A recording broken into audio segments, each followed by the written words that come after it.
अखेराज सोनगरा चौहान जी का इतिहास वीर शिरोमणि महाराणा प्रताप के नानोसा है, जिन्होंने मेवाड़ के प्रति स्वामी भक्त का हर समय परिचय दिया।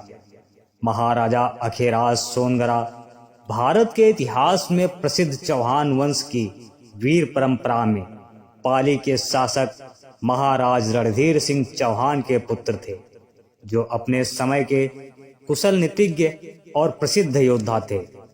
मारवाड़, मेवाड़ और बीकानेर राजघरानों से उनके वैवाहिक संबंध उस काल में उनके विशिष्ट स्थान व उनकी महत्ता की पुष्टि करते हैं।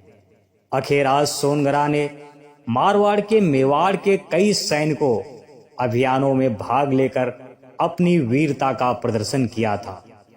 महाराज अखेराज सोनगरा ने अपनी पुत्र का विवाह महाराणा उदय सिंह के साथ किया।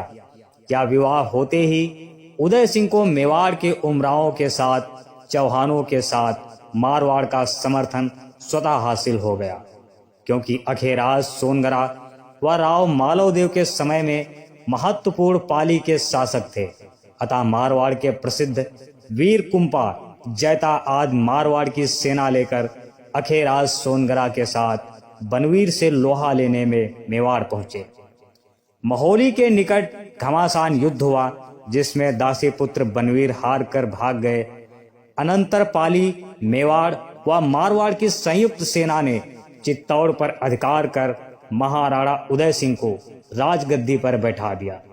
इस तरह मेवाड़ की स्वतंत्रता के लिए अखेराज सोनगरा के साथ रिश्तेदारी मेवाड़ के लिए महत्वपूर्ण साबित हुई।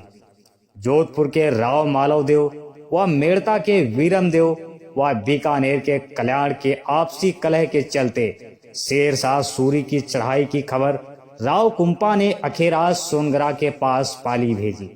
अखेराज जी उस वक्त अपने साथियों संग सरोवर में स्नान कर रहे थे। उसने संदेहवाहक ने सूचना दी तो अखेराज खुश हुए।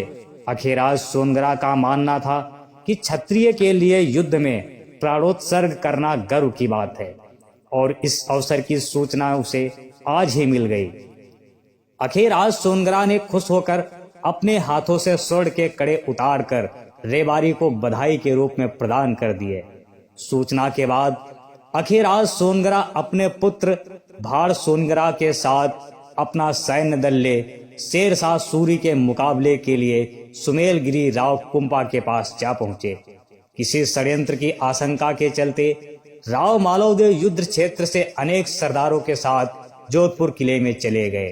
तब अखेराज सोनगरा, जेता कुंपा और खिंवकरण आदि निर्भीक योद्धाओं ने शेरशाह से दो दो हाथ करने का निर्णय लिया और अपने से कई गुना बड़ी सेना के साथ भिड़ गए। अखेराज सोनगरा शेरशाह की सेना पर शेर की तरह दहाड़ते हुए हुंकार कर टूट पड़े। कहा जाता है कि अखेराज सोनगरा जब अफीम पान करके हुंकार करते थे तो उनकी गर्जना कोसों दूर तक सुनाई देती थी। उनकी हुंकार जहां शत्रु के खेमे में आतंक पैदा करती थी, वहीं उसके साथियों का मनोबल बढ़ता था। इसी युद्ध में अखेराज सोनगरा ने अपनी तलवार के जौहर दिखाते हुए अपने पुत्र भोजराज व 21 ऐन सोनगरा चौहानों के साथ अपने प्राणों का उत्सर्ग कर दिया। यह युद्ध पौष शुक्ल 11 विक्रम संवत 1600 में हुआ था। इस युद्ध मारवाड़ के छोटे से सैन्य दस्ते द्वारा शेरशाह की सेना का भयानक नुकसान करने के बाद शेरशाह सूरी द्वारा कहा गया एक वक्तव्य इतिहास में प्रचलित है।